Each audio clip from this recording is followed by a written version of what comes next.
Assalamualaikum warahmatullahi wabarakatuh. Semoga hari ini kita selalu dalam rahmat Allah dan selalu dalam lindungannya, amin. Kisah sahabat Nabi yang keenam. Umar bin Khattab adalah salah satu sahabat Rasulullah yang namanya sangat masyhur. Sejak kecil, Umar mempunyai tubuh tinggi besar dan watak yang keras. Umar lahir dari suku Quraisy, sehingga pada awalnya ia sangat membenci dan menentang agama baru yang diajarkan Rasulullah Shallallahu Alaihi Wasallam.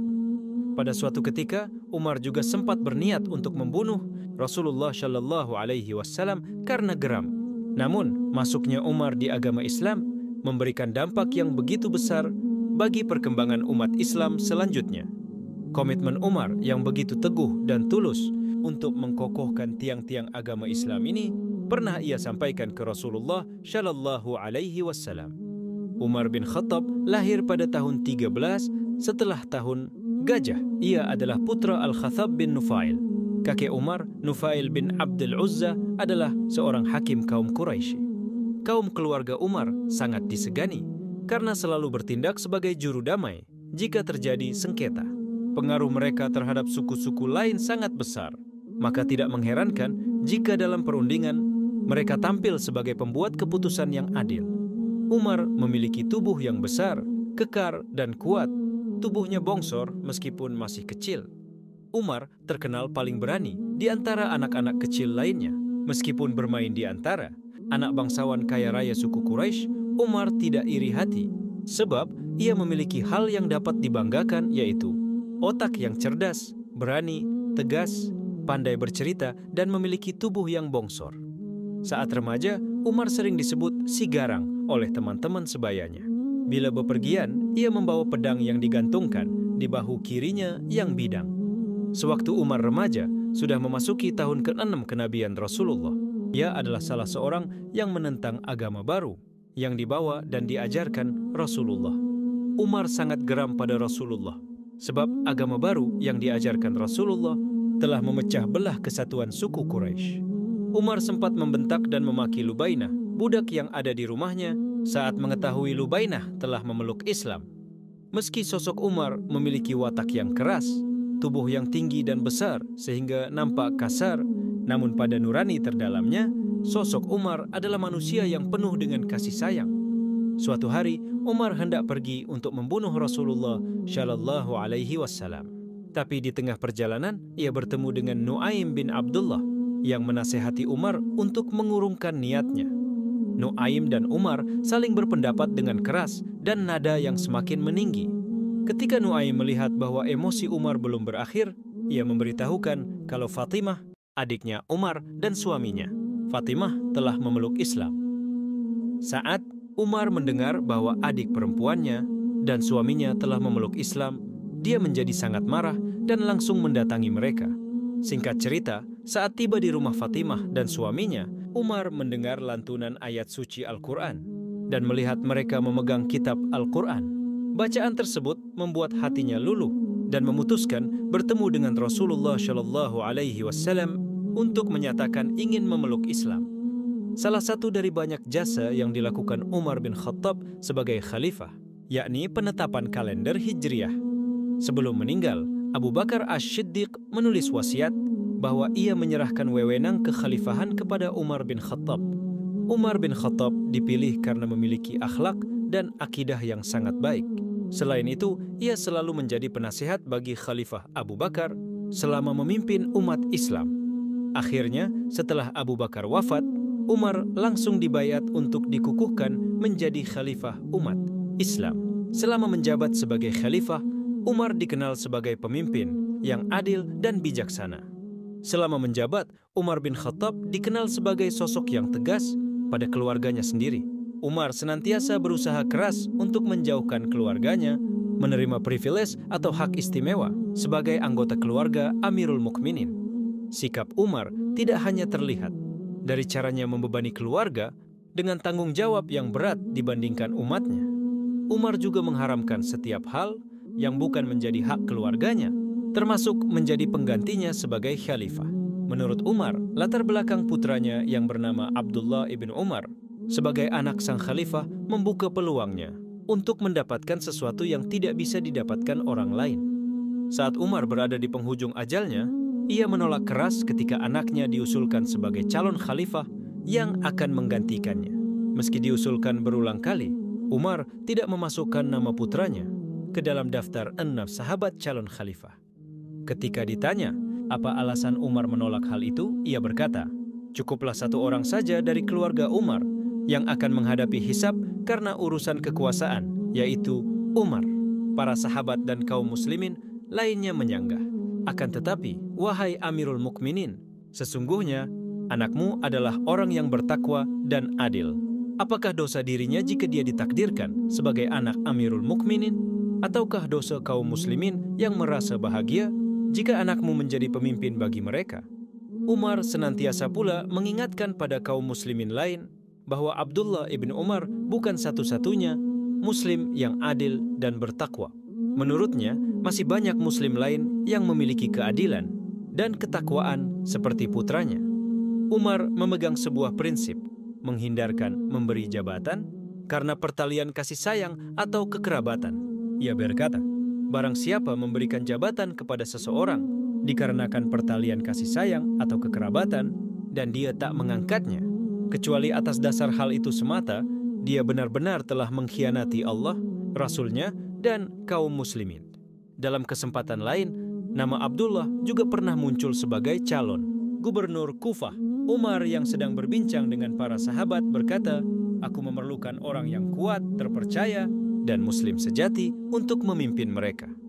Salah seorang sahabat lantas berkata, "Demi Allah, aku akan beritahukan engkau siapa orang yang kuat, terpercaya yang engkau harapkan itu." Umar bertanya dengan antusias, "Siapakah orangnya?" Sahabat itu menjawab, "Dia adalah Abdullah ibn Umar." Mendengar usulan yang menyebut putranya itu, Umar malah menjawab, "Semoga Allah memerangimu." "Demi Allah, semoga saja engkau tak sengaja bermaksud seperti itu." Lalu Umar lantas memilih orang lain sebagai gubernur Kufah. Umar yang memarahi putranya karena rakyat. Suatu ketika, Umar pernah mendatangi rumah anaknya, Abdullah, yang tengah menikmati sepotong daging. Namun, khalifah kedua ini justru marah dan berkata, "Apakah karena engkau anak Amirul Mukminin, engkau makan daging dengan nikmat, padahal banyak manusia yang hidup dalam keadaan susah? Apakah tak cukup roti dengan garam atau roti dengan minyak?" Kisah lainnya diriwayatkan oleh Al-Baihaqi dalam Al-Sunan Al-Kubra. Saat Umar berkunjung ke pasar untuk melakukan pemeriksaan. Di sana, ia melihat seekor unta yang gemuk berbeda dengan kawanan unta lainnya. Namun, saat mengetahui unta yang gemuk tersebut adalah milik putranya, Umar lantas marah dan mengutus seseorang untuk memanggil putranya. Abdullah, putra Umar yang dimaksud, menghadap ayahnya sambil menceritakan bagaimana proses unta miliknya menjadi gemuk. Unta yang semula kurus itu dibelinya, lalu digembalakan dan diperdagangkan olehnya sendiri, seperti muslim lainnya. Namun, Umar justru semakin marah dan berkata muslim lainnya akan melihat unta tersebut sebagai unta milik anak Amirul Mukminin, sehingga orang lain berlomba-lomba menggembalakan untanya. Umar pun berseru kepadanya, "Wahai Abdullah ibnu Umar, ambillah modal yang engkau keluarkan untuk membeli unta ini, lalu kembalikanlah semua keuntungannya ke Baitul Mal kaum muslimin." Umar memang senantiasa mengajarkan keluarganya bahwa hubungan kekerabatan atau pertalian darah dengan Amirul Mukminin tidak menyebabkan seseorang mendapat perlakuan istimewa. Sebaliknya, Umar membuat hidup mereka seolah menjadi sulit dan lebih berat. Kebiasaan Umar bin Khattab sebelum masuk Islam. Umar bin Khattab sebelum masuk Islam memiliki kebiasaan buruk. Berikut ini adalah pembahasan tentang kebiasaan Umar bin Khattab sebelum masuk Islam. 1. Mengubur anak perempuan hidup-hidup. Umar bin Khattab pernah terlibat dalam perbuatan buruk. Mengubur anak perempuan hidup-hidup, sebuah tradisi jahiliyah yang dilakukan demi menjaga kehormatan keluarga. Salah satu kisahnya yang terkenal adalah ketika ia menggali kubur untuk putrinya yang kemudian menyisir janggutnya, membuat Umar teringat dan menyesali perbuatannya setelah masuk Islam. Tradisi ini mencerminkan kejamnya adat jahiliyah di Mekah yang tidak menghargai kehidupan perempuan. Setelah masuk Islam, Umar menyadari kekeliruannya dan menyesali tindakan tersebut dengan air mata penyesalan yang mencerminkan transformasi besar dalam kepribadiannya. Kedua, mabuk. Pada masa jahiliyah, Umar dikenal sebagai peminum berat yang sering mengonsumsi anggur dan minuman keras lainnya. Hal ini sesuai dengan budaya masyarakat Quraisy pada saat itu, di mana meminum khamar dianggap sebagai bagian dari gaya hidup. Namun, setelah menerima Islam, Umar meninggalkan kebiasaan ini sepenuhnya, meskipun larangan khamar belum secara tegas diturunkan. Perubahan ini mencerminkan tekad dan komitmennya dalam menjalani ajaran Islam dengan sepenuh hati. Setelah masuk Islam, Umar bin Khattab tetap mempertahankan sifat tegasnya, tapi kini digunakan untuk menegakkan kebenaran dan melawan kemungkaran. Di sisi lain, ia menjadi sosok yang lembut terhadap kebaikan, penuh kasih sayang kepada rakyatnya, dan peduli terhadap kebutuhan mereka ketika dia menjadi seorang khalifah. Umar bin Khattab merupakan sosok yang bijak, tegas, dan adil. Banyak kata-kata bijak yang bisa dijadikan sebagai motivasi hidup kaum muslimin. Ke-1, ilmu ada 3 tahapan. Jika seseorang memasuki tahapan pertama, dia akan sombong. Jika dia memasuki tahapan kedua, maka dia akan rendah hati. Jika dia memasuki tahapan ketiga, maka dia akan merasa bahwa dirinya tidak ada apa-apanya. Kedua, hendaklah kalian menghisap diri kalian sebelum kalian dihisap, dan hendaklah kalian menimbang diri kalian sebelum kalian ditimbang, dan bersiap-siaplah akan datangnya hari besar, ditampakkannya amal. 3. Aku khawatir akan datangnya hari di mana orang-orang yang tidak beriman merasa bangga dengan kedustaannya, sementara orang-orang yang beriman malu dengan keimanannya. Keyakinan iman adalah di mana seharusnya tidak ada perbedaan antara perbuatan, perkataan, dan apa yang kamu pikirkan. 4. Ketahuilah saudara-saudaraku bahwa sikap keras itu sekarang sudah mencair. Sikap itu keras hanya terhadap orang yang berlaku zalim dan memusuhi kaum muslimin. 5. Mahkota seseorang adalah akalnya. Derajat seseorang adalah agamanya. Sedangkan kehormatan seseorang adalah budi pekertinya. Ke-6. Perolehlah ilmu dan pelajarilah ketenangan dan martabat. 7. Kebajikan yang ringan adalah menunjukkan muka berseri-seri dan mengucapkan kata-kata lemah lembut. Ke-8. Aku tidak pernah sekalipun menyesali diamku, tetapi aku berkali-kali menyesali bicaraku. 9. Tetapi buat orang yang jujur, orang yang berpegang teguh pada agama dan berlaku adil, saya lebih lembut dari mereka semua. Umar melanjutkan. 10. Ya Allah, saya ini sungguh keras, kasar, maka lunakkanlah hatiku. Ya Allah, saya sangat lemah, maka berilah saya kekuatan. Ya Allah, saya ini kikir, jadikanlah saya orang dermawan. Ke-11. Jagalah salatmu, karena saat kamu kehilangan salat, maka kamu akan kehilangan segalanya. 12. Hindarilah sifat malas dan bosan, keduanya adalah kunci keburukan. Sesungguhnya, jika engkau malas, engkau tidak akan banyak melaksanakan kewajiban. Jika engkau bosan, engkau tidak akan tahan dalam menunaikan kewajiban. 13. Jangan berlebihan dalam mencintai, sehingga menjadi keterikatan. Jangan pula berlebihan dalam membenci, sehingga membawa kebinasaan. 14. Perbanyaklah mengingat Allah, karena itu adalah obat. Janganlah buat dirimu terlalu banyak mengingat manusia, karena itu adalah penyakit. 15. Raihlah ilmu, dan untuk meraih ilmu, belajarlah keadaan tenang dan sabar. 16. Jikalau kita letih karena kebaikan, maka sesungguhnya keletihan itu akan hilang dan kebaikan akan kekal. Namun jikalau kita bersenang-senang dengan dosa, maka sesungguhnya kesenangan itu akan hilang dan dosa itu akan kekal. 17. Orang yang banyak tertawa itu kurang wibawanya. Ke-18. Janganlah kamu berburuk sangka dari kata-kata tidak baik yang keluar dari mulut saudaramu, sementara kamu masih bisa menemukan makna lain yang lebih baik. 19. Aku tidak pernah mengkhawatirkan apakah doaku akan dikabulkan atau tidak, tapi yang lebih aku khawatirkan adalah aku tidak diberi hidayah untuk terus berdoa.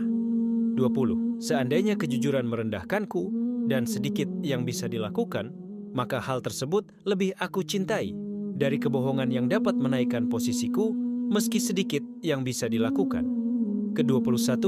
Duduklah dengan orang-orang yang bertaubat, sesungguhnya mereka menjadikan segala sesuatu lebih berfaedah. Ke-22, sesungguhnya kita adalah kaum yang dimuliakan oleh Allah dengan Islam, maka janganlah kita mencari kemuliaan dengan selainnya.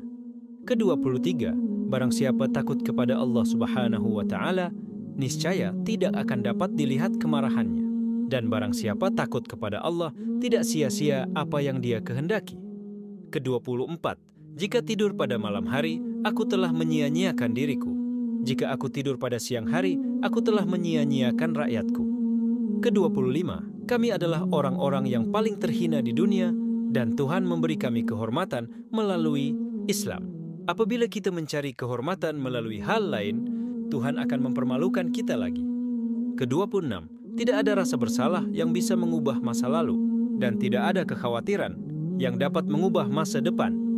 Ke-27, kekhawatiran sebesar apapun tidak bisa mengubah masa depan.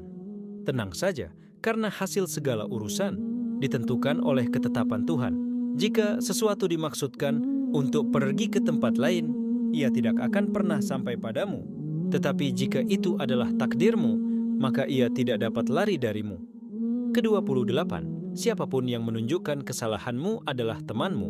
Mereka yang memujimu hanya basa-basi adalah algojomu. Ke-29, cara terbaik untuk mengalahkan seseorang adalah dengan mengalahkannya dengan sopan. 30, biasakan diri dengan hidup susah, karena kesenangan tidak akan kekal selamanya. Ke-31, kesabaran adalah unsur paling menyehatkan dalam hidup kita. Ke-32, jika pasanganmu sedang marah, maka kamu harus tenang. Karena ketika satu di antaranya adalah api, maka satu yang lainnya harus bisa menjadi air yang bisa meredam amarah tersebut. Ke-33, bila engkau menemukan celah pada seseorang dan engkau hendak mencacinya, maka cacilah dirimu, karena celahmu lebih banyak darinya. Ke-34, duduklah bersama orang-orang yang mencintai Allah. Itu karena bergaul bersama orang seperti mereka akan mencerahkan pikiran. Ke-35, dari begitu banyak sahabat, tak kutemukan sahabat yang lebih baik daripada menjaga lidah. Aku memikirkan tentang semua pakaian, tetapi tidak menemukan pakaian yang lebih baik daripada takwa. Aku merenungkan tentang segala bentuk amal baik, namun tidak mendapati yang lebih baik daripada memberi nasihat yang baik. Aku mencari segala bentuk rezeki, namun tidak menemukan rezeki yang lebih baik daripada sabar. Wafatnya Umar bin Khattab disebabkan karena dendam pribadi seorang budak yang fanatik, yaitu Abu Lukluk Fairuz. Umar bin Khattab meninggal dunia setelah diserang oleh Abu Lukluk saat sedang memimpin salat subuh pada Rabu 25 Zulhijjah 23 Hijriah. Ada yang berpendapat tanggal 4 atau 3 Zulhijjah tahun 23 Hijriah. Abu Lukluk adalah seorang Persia yang memeluk Islam setelah wilayah Persia ditaklukkan oleh Umar bin Khattab. Dalam upaya perluasan wilayah Islam, pembunuhan tersebut dipicu oleh rasa sakit hati Abu Lukluk atas kekalahan Persia, negara adidaya pada saat itu. Sebelum Abu Lukluk melancarkan aksinya, terdapat penyebaran konspirasi yang dirancang oleh musuh-musuh Islam dari kalangan Yahudi dan Persia. Menurut berbagai sumber, Umar bin Khattab ditusuk dengan belati beracun. Dalam Tarikh Abu Zur'ah terdapat riwayat dari Jarir Al-Bajali dari Muawiyah, dan dia berkata, Rasulullah Shallallahu Alaihi Wasallam wafat pada usia 63 tahun, Abu Bakar wafat pada usia 63 tahun, dan Umar dibunuh pada usia 63 tahun. Demikianlah kisah sahabat Umar bin Khattab. Masih banyak lagi kisahnya yang tidak dapat terurai kali ini. Semoga sepenggal kisah ini dapat menjadi pelajaran berharga untuk kita semua. Amin ya Rabbal Alamin. Kisah sahabat Nabi yang ke-7. Salah satu panglima perang Islam di zaman Rasulullah Shallallahu Alaihi Wasallam adalah Zaid bin Haritsah. Ia memiliki sejumlah keistimewaan dibandingkan sahabat-sahabat lainnya.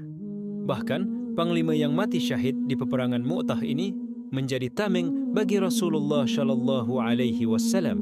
Saat perang Uhud, tidak ada satu senjata pun yang dapat menembus tubuh Rasulullah Shallallahu Alaihi Wasallam sebelum menyentuh tubuh Zaid. Dia satu-satunya sahabat Rasulullah Shallallahu Alaihi Wasallam yang secara eksplisit disebutkan dalam Al-Quran di surat Al-Ahzab ayat 37. Artinya, dan ingatlah ketika engkau Muhammad berkata kepada orang yang telah diberi nikmat, oleh Allah Subhanahu wa Ta'ala, dan engkau juga telah memberi nikmat kepadanya, pertahankanlah terus istrimu dan bertakwalah kepada Allah, sedang engkau menyembunyikan di dalam hatimu apa yang akan dinyatakan oleh Allah Subhanahu wa Ta'ala, dan engkau takut kepada manusia. Padahal Allah Subhanahu wa Ta'ala lebih berhak engkau takuti. Maka ketika Zaid telah mengakhiri keperluan terhadap istrinya, menceraikannya, kami nikahkan engkau dengan dia, Zainab, agar tidak ada keberatan bagi orang mukmin untuk menikahi istri-istri anak-anak angkat mereka apabila anak-anak angkat itu telah menyelesaikan keperluannya terhadap istrinya. Dan ketetapan Allah itu pasti terjadi. Seperti apakah kisah hidup Zaid bin Haritsah? Zaid bin Haritsah memiliki ibu bernama Su'dah binti Salabah dan ayahnya adalah Haritsah. Mereka bukan berasal dari keluarga bangsawan, melainkan hanya rakyat jelata. Asal Zaid bin Haritsah adalah Bani Kalb yang tinggal di bagian utara Jazirah Arab. Pada masa kecilnya, ia ditangkap sekelompok penjahat dan dijual sebagai budak. Kemudian ia dibeli oleh keponakan dari Khadijah, Hukaim bin Hisham. Karena memiliki sifat yang baik, oleh Khadijah diberikan kepada Rasulullah Shallallahu Alaihi Wasallam, yang kemudian memerdekakan Zaid bin Haritsah. Zaid bin Haritsah termasuk salah satu sahabat yang paling awal memeluk agama Islam dari golongan hamba sahaya. Hal ini dikarenakan sejak kecil Zaid bin Haritsah telah diangkat menjadi anak asuh kesayangan Rasulullah Shallallahu Alaihi Wasallam dari kalangan budak beliau. Saking dekatnya Zaid bin Haritsah dengan Rasulullah Shallallahu Alaihi Wasallam, ia pun menjadi satu-satunya orang yang dipercaya oleh Rasulullah Shallallahu Alaihi Wasallam untuk memegang rahasia beliau. Karena itu, Zaid bin Haritsah dijuluki sebagai sang pemegang rahasia Rasulullah Shallallahu Alaihi Wasallam. Zaid bin Haritsah tumbuh menjadi seorang prajurit pemberani. Ia juga panglima yang tangguh dalam banyak peperangan Islam. Sebagai seorang prajurit yang pemberani, Zaid bin Haritsah memiliki jasa yang sangat besar. Salah satunya menjadi tameng bagi Rasulullah Shallallahu Alaihi Wasallam saat perang Uhud. Zaid bin Haritsah dalam perang Mu'tah. Mu'tah adalah nama daerah di dataran rendah Balka di negeri Syam. Perang ini terjadi pada bulan Jumadil Ula tahun 8 Hijriah atau 629 Masehi. Perang Mu'tah disebabkan oleh dibunuhnya dua utusan Rasulullah Shallallahu Alaihi Wasallam yang membawa surat dakwah ke beberapa kepala negara untuk mengajak mereka menerima ajaran Islam. Atas perlakuan ini, Rasulullah Shallallahu Alaihi Wasallam mempersiapkan pasukan muslimin untuk berperang dengan pasukan Ghassaniyah di Mu'tah. Sebelum pasukan Islam berangkat, Rasulullah Shallallahu Alaihi Wasallam telah menunjuk 3 orang sahabat sekaligus mengemban amanah komandan secara bergantian bila komandan sebelumnya gugur di medan perang. Mereka adalah Ja'far bin Abu Thalib, Zaid bin Haritsah, dan Abdullah bin Rawahah. Zaid bin Haritsah menjadi panglima pertama yang ditunjuk Rasulullah Shallallahu Alaihi Wasallam, kemudian membawa pasukan ke wilayah Mu'tah. 2 pasukan berhadapan sangat sengit. Zaid menebasi anak panah musuh hingga akhirnya dia tewas. Rasulullah sangat sedih dengan kematian Zaid yang sudah ia angkat sebagai anak kesayangannya. Ia sangat sayang kepada Zaid seperti yang dikabarkan oleh Aisyah radhiyallahu anhu. Setiap Rasulullah Shallallahu Alaihi Wasallam mengirimkan suatu pasukan yang disertai Zaid, ia selalu diangkat Nabi jadi pemimpinnya. Seandainya ia masih hidup sesudah Rasulullah Shallallahu Alaihi Wasallam, tentulah ia akan diangkatnya sebagai khalifah. Inilah kisah singkat tentang sahabat dan juga sebagai anak angkat Rasulullah. Semoga kisah ini menjadi pelajaran buat kita semua. Amin ya Rabbal Alamin. Kisah sahabat Nabi yang ke-8. Ammar bin Yasir merupakan salah satu sahabat Rasulullah Shallallahu Alaihi Wasallam yang meninggal sebagai orang beriman. Ia dan keluarganya juga dijamin masuk surga. Ammar merupakan putra dari Yasir bin Amir dan Sumayyah binti Khayath. Keluarga ini termasuk golongan orang-orang yang masuk Islam pertama. Ammar hidup pada zaman Quraisy. Kaum Quraisy selalu menjalankan siasat keji terhadap kaum muslimin. Tujuannya agar kaum muslim meninggalkan Islam. Hal ini juga dialami Ammar dan keluarganya. kezaliman kaum Quraisy dirasakan langsung oleh Ammar dan keluarganya. Mereka bahkan sangat menderita atas penyiksaan yang dilakukan para Quraisy ini. Penyiksaan terhadap Ammar dan keluarganya. Setiap hari, Ammar dan keluarganya dibawa ke padang pasir Mekah yang sangat panas. Mereka lantas disiksa dan dipaksa mendurhakai keimanan kepada Allah Subhanahu wa Ta'ala. Meskipun demikian, Ammar dan keluarganya tetap memilih untuk bertakwa, sekalipun siksaan demi siksaan dirasakan sangat menyakiti. Bahkan suatu ketika, Ammar dibakar hidup-hidup oleh kaum musyrik. Rasulullah Shallallahu Alaihi Wasallam yang menyaksikan kejadian ini lantas memegang kepala Ammar dan bersabda, "Hai api, jadilah kamu sejuk dan dingin di tubuh Ammar, sebagaimana kamu dulu juga sejuk dan dingin di tubuh Ibrahim." Ammar pun bisa terselamatkan dari kejadian ini. Semakin kuat imannya kepada Allah Subhanahu wa Ta'ala, dan tak sedikit pun ada niatan untuk menduakan Allah Subhanahu wa Ta'ala. Suatu ketika, Rasulullah Shallallahu Alaihi Wasallam mendatangi rumah Ammar dan mendapat cerita penyiksaan yang dilakukan kaum musyrik.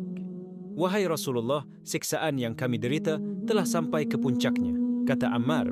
"Sabarlah, wahai keluarga Yasir. Tempat yang dijanjikan bagi kalian adalah surga," ujar Rasulullah Shallallahu Alaihi Wasallam. Tak sadar mengucapkan pujian pada Tuhan kaum musyrik.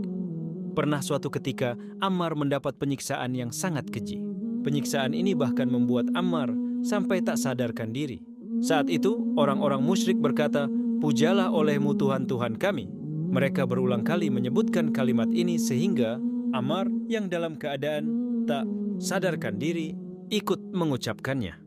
Ketika siuman, Ammar tersadar atas kesalahan yang ia lakukan. Saking takutnya pada azab Allah, Ammar berulang kali memohon ampunan. Ia menangis karena tak mampu membayangkan dosa besar yang dilakukannya. Suatu ketika, Rasulullah Shallallahu Alaihi Wasallam menjumpai Ammar yang sedang menangis ketakutan. Ia menceritakan pengalamannya yang disiksa kaum musyrik. Rasulullah kemudian bertanya, "Orang-orang kafir itu menenggelamkanmu ke dalam air sampai kamu mengucapkan begini dan begitu?" Ammar lantas menjawab, "Benar, wahai Rasulullah." Rasulullah Shallallahu Alaihi Wasallam menenangkan Ammar dan berkata, "Jika mereka memaksamu lagi, tidak mengapa, ucapkanlah seperti yang kamu katakan tadi." Kemudian Rasulullah Shallallahu Alaihi Wasallam membacakan firman Allah Subhanahu wa Ta'ala dalam surat An-Nahl ayat 106. Artinya, barang siapa yang kafir kepada Allah sesudah dia beriman, dia mendapat kemurkaan Allah, kecuali orang yang dipaksa kafir. Padahal hatinya tetap tenang dalam beriman, dia tidak berdosa.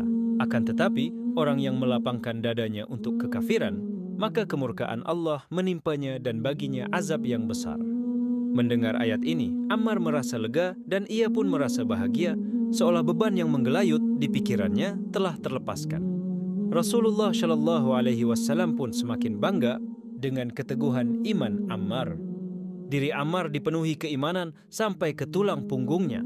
Sabda Rasulullah Shallallahu Alaihi Wasallam, "Semoga kisah ini menjadikan iman kita semakin teguh dalam Islam, seperti keimanan Ammar bin Yasir. Amin ya Rabbal Alamin." Kisah sahabat Nabi yang ke-9. Sahabat Nabi Muhammad Shallallahu Alaihi Wasallam yang pertama kali masuk Islam disebut dengan As-Sabiqunal Awwalun.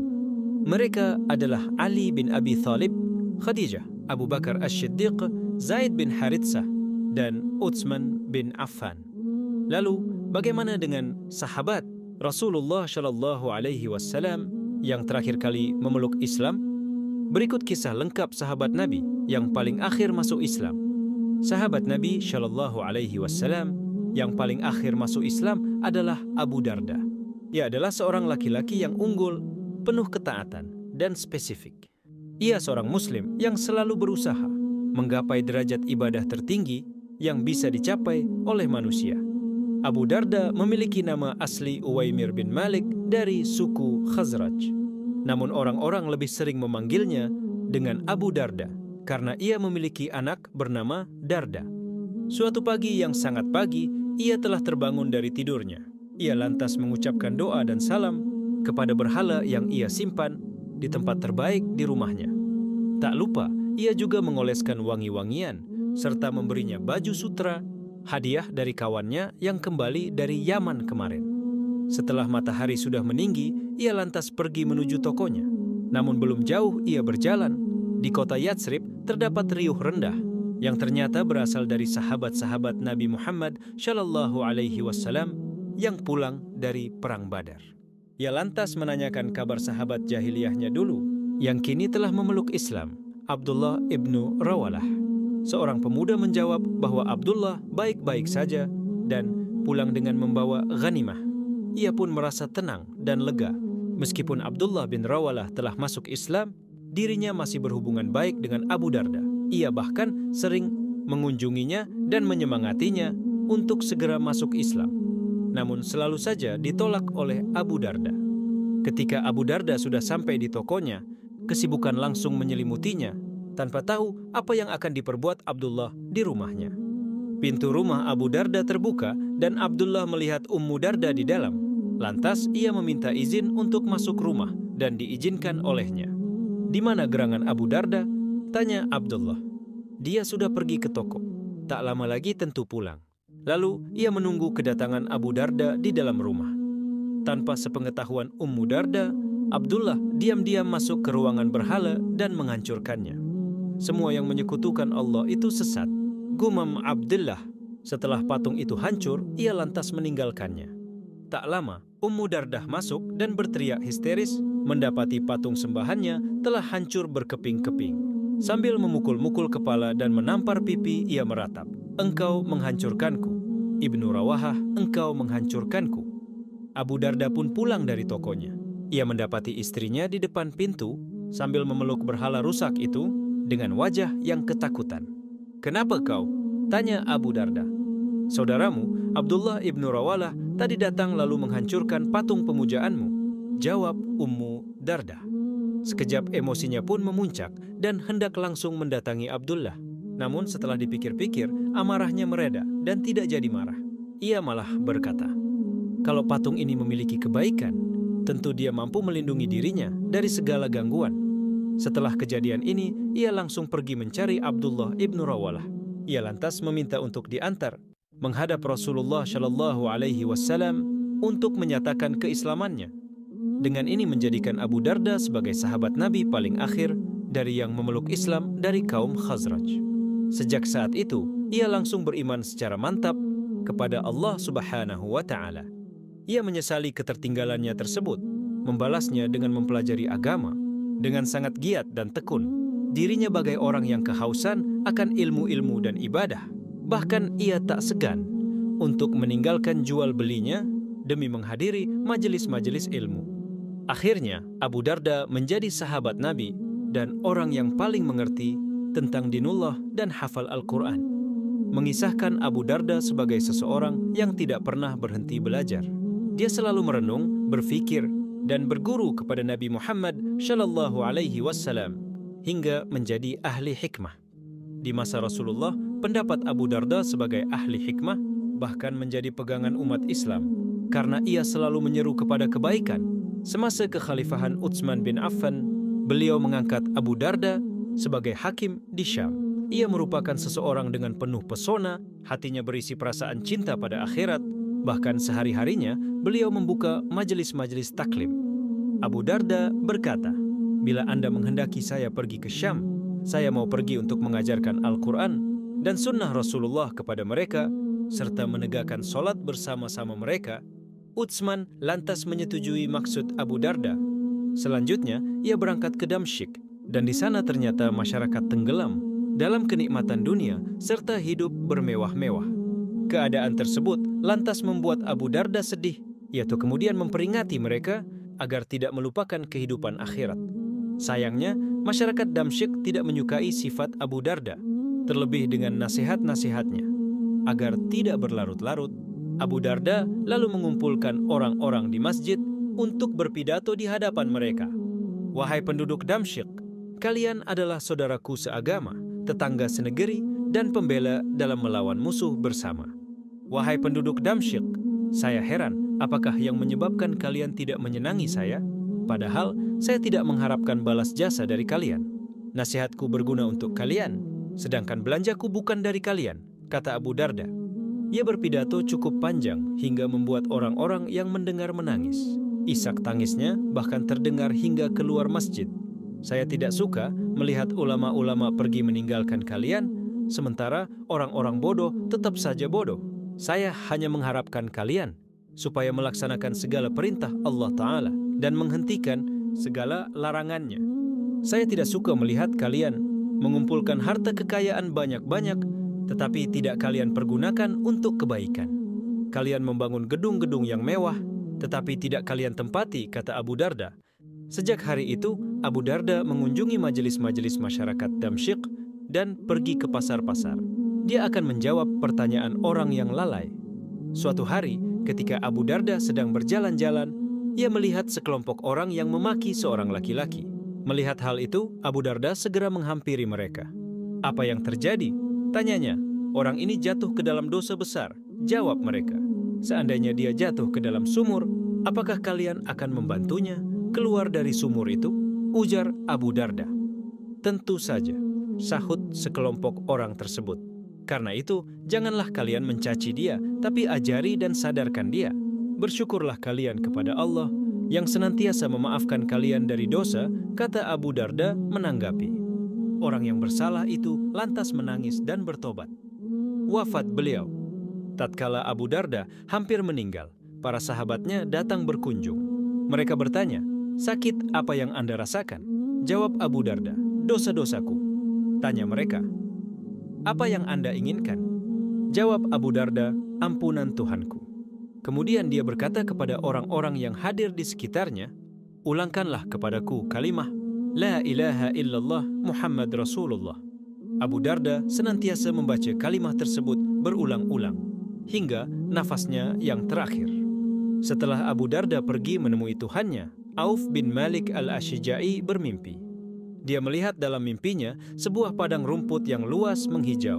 Maka mengambanglah bau harum semerbak dan muncul suatu bayangan berupa sebuah kubah besar dari kulit. Sekitar kubah berbaring hewan ternak yang belum pernah terlihat sebelumnya. Dia bertanya, "Milik siapa ini?" Jawab, "Milik Abdurrahman bin Auf." Abdurrahman muncul dari dalam kubah.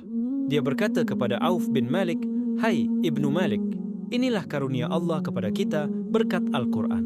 Seandainya engkau mengawasi jalan ini, engkau akan melihat suatu pemandangan yang belum pernah engkau saksikan dan mendengar sesuatu yang belum pernah engkau dengar dan tidak pernah terlintas dalam pikiranmu." Tanya Auf bin Malik, "Untuk siapa semuanya, hai Abu Muhammad?" Jawab, "Disediakan Allah Ta'ala untuk Abu Darda karena dia telah menolak dunia dengan mudah dan lapang dada." Ia wafat pada tahun 32 Hijriah di Damaskus. Semoga kisah ini menjadi inspirasi kita agar menambah keimanan kita kepada Allah Subhanahu wa Ta'ala. Amin ya Rabbal Alamin. Kisah sahabat Nabi yang ke-10. Hamzah lahir diperkirakan hampir bersamaan dengan Nabi Muhammad. Ia merupakan anak dari Sayyidina Abdul Muttalib dan Haulah binti Wuhaib dari Bani Zuhrah. Menurut riwayat, pernikahan Abdul Muttalib dan Sayyidina Abdullah bin Abdul Muttalib terjadi bersamaan waktunya, dan ibu dari Nabi, Sayyidah Aminah binti Wahab, adalah saudara sepupu dari Haulah binti Wuhaib. Sayyidina Hamzah mempunyai otak yang cerdas dan pendirian yang kuat. Beliau termasuk tokoh Quraisy yang disegani. Beliau memeluk Islam pada tahun ke-6 kenabian, tahun 7 sebelum hijrah. Ia ikut hijrah bersama Rasulullah dan ikut dalam perang Badar. Nabi Muhammad menjulukinya Asadullah, singa Allah, dan menamainya sebagai Sayyidus Syuhada. Kematian Hamzah ini pun sangat membuat Rasulullah sangat-sangat terpukul dan menangis sejadi-jadinya. Muhammad sangat meratapi kematian Hamzah hingga menimbulkan kecemburuan dari Allah Subhanahu wa Ta'ala. Allah kemudian menyampaikan firman-Nya, "Wahai Muhammad, janganlah kamu meratapi kematian seseorang, karena aku lebih mengetahui sesuatu hal daripada kamu. Janganlah sampai cintamu pada manusia melebihi cintamu kepadaku, karena sesungguhnya cintamu hanya milikku."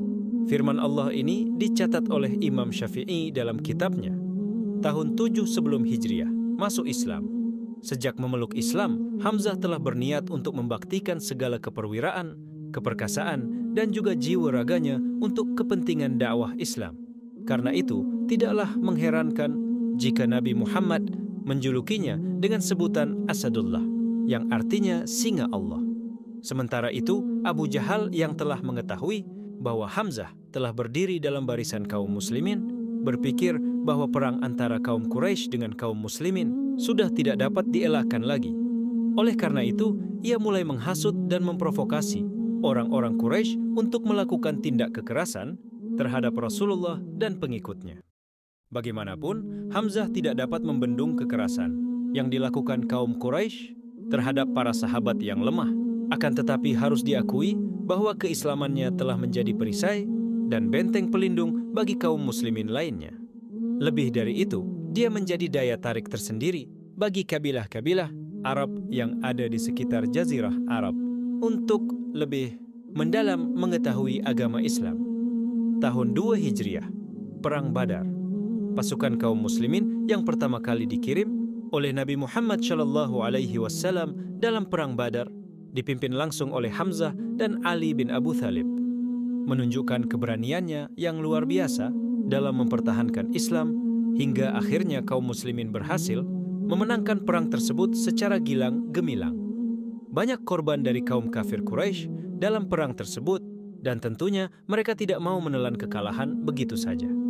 Maka mereka mulai mempersiapkan diri dan menghimpun segala kekuatan untuk menuntut balas kekalahan yang mereka alami sebelumnya. Tahun 3 Hijriah, Perang Uhud dan Syahid. Suku Quraisy disertai beberapa kafilah Arab lainnya bersekutu untuk menghancurkan kaum muslimin. Sasaran utama perang tersebut adalah Nabi Muhammad dan Hamzah. Mereka memiliki rencana yang keji terhadap Hamzah, yaitu dengan menyuruh seorang budak yang mahir dalam menggunakan tombak dan organ hatinya akan diambil dan akan dimakan oleh Hindun yang memiliki dendam karena ayahnya Utbah bin Rabi'ah dibunuh oleh Hamzah pada Perang Badar. Budak tersebut adalah Wahsy bin Harb. Wahsy diberi tugas membunuh Hamzah dan dijanjikan imbalan dimerdekakan dari perbudakan. Akhirnya, kedua pasukan tersebut bertemu dan terjadilah pertempuran yang dahsyat, sementara Hamzah berada di tengah-tengah medan pertempuran untuk memimpin sebagian kaum muslimin. Ia mulai menyerang ke kiri dan ke kanan. Seluruh pasukan kaum muslimin maju dan bergerak serentak ke depan, hingga akhirnya dapat diperkirakan kemenangan berada di pihak kaum muslimin. Dan seandainya pasukan pemanah yang berada di atas bukit Uhud tetap patuh pada perintah Rasulullah untuk tetap berada di sana dan tidak meninggalkannya untuk memungut harta rampasan perang yang berada di lembah Uhud, niscaya kaum muslimin akan dapat memenangkan pertempuran tersebut. Di saat mereka sedang asyik memungut harta benda musuh Islam yang tertinggal, kaum kafir Quraisy melihatnya sebagai peluang dan berbalik menduduki bukit Uhud dan mulai melancarkan serangannya dengan gencar kepada kaum muslimin dari atas bukit tersebut. Tentunya penyerangan yang mendadak ini pasukan muslim terkejut dan kocar-kacir dibuatnya. Melihat itu, semangat Hamzah semakin bertambah berlipat ganda.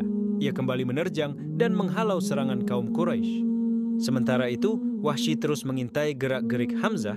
Setelah menebas leher Siba bin Abdul Uzza, Wahsy mengambil ancang-ancang dan melempar tombaknya dari belakang, yang akhirnya mengenai pinggang bagian bawah Hamzah hingga tembus ke bagian depan di antara dua pahanya. Lalu ia bangkit dan berusaha berjalan ke arah Wahsy, tetapi tidak berdaya dan akhirnya roboh dan meninggal sebagai syahid. Usai peperangan, Nabi Muhammad dan para sahabatnya bersama-sama memeriksa jasad dan tubuh para syuhada yang gugur. Tidak sedikit pun terlintas di benaknya bahwa moral bangsa Arab telah merosot sedemikian rupa.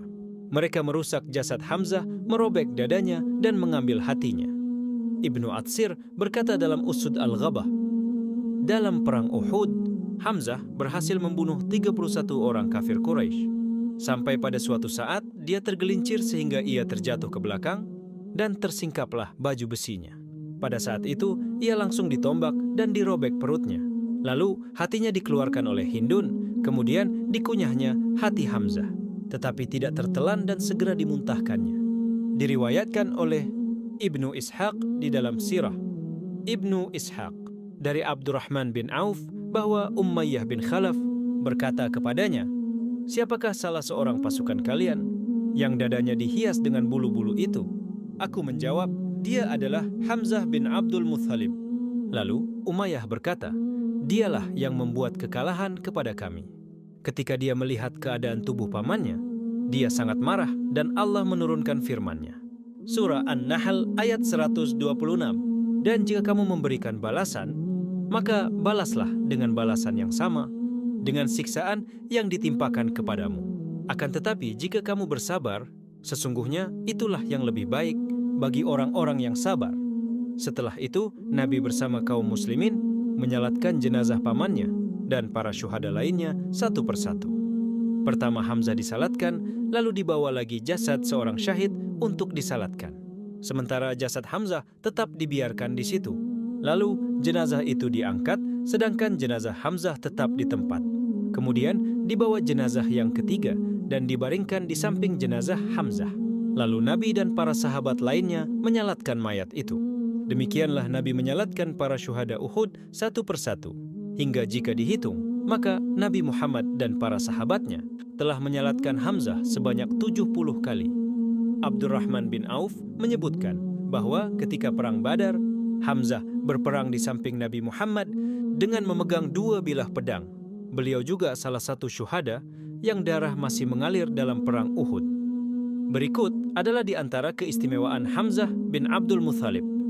1. Kuat dan pemberani melawan orang kafir Quraisy demi membela Nabi Muhammad SAW yang juga keponakannya. Dikisahkan suatu ketika yang mana pada saat itu Hamzah sudah tertarik dengan Islam, namun belum menyatakan keislamannya kepada Rasulullah dan kepada publik. Ketika beliau akan tawaf, tiba-tiba ada yang melaporkan kepadanya bahwa keponakannya Rasulullah SAW dihina dan dimaki-maki dan disakiti oleh Abu Jahal, salah seorang pentolan kafir Quraisy. Maka marahlah Hamzah, kemudian mencari di mana keberadaan Abu Jahal. Ketika sudah menemukan Abu Jahal, beliau langsung mendekat dan memukul kepala Abu Jahal dengan busurnya hingga berdarah. Dan dibentaklah Abu Jahal, mengapa kamu cela dan maki Nabi Muhammad SAW, padahal aku telah menganut agamanya dan mengatakan apa yang dikatakannya, ulangilah makianmu itu kepadaku jika kamu berani. Abu Jahal pun hanya diam, terkaget setengah mati karena ternyata Hamzah sudah masuk Islam dan dia juga tahu Hamzah adalah jagoannya Quraisy.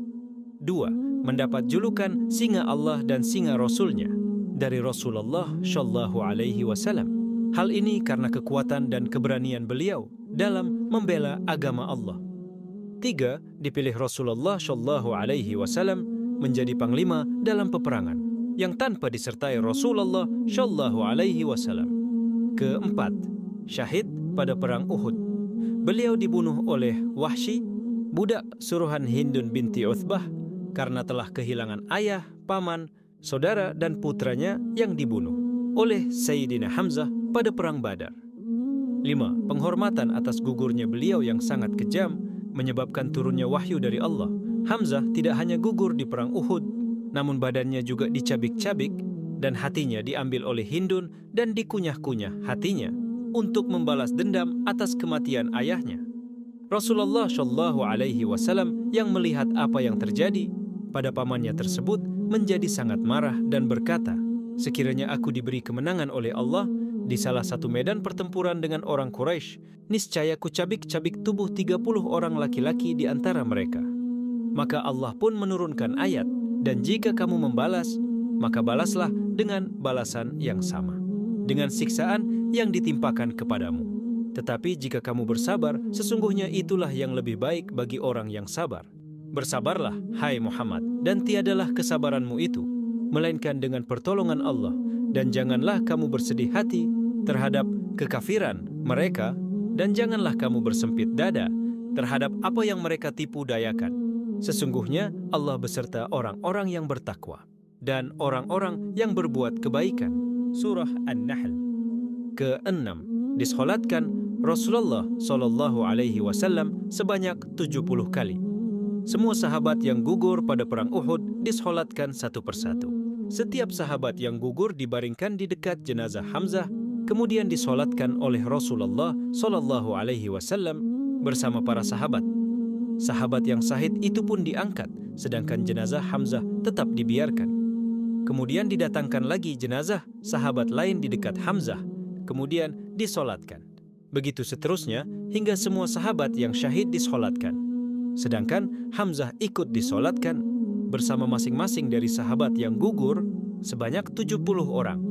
Sekian kisah sahabat Nabi kali ini, semoga bermanfaat bagi kita semua. Amin ya Rabbal Alamin.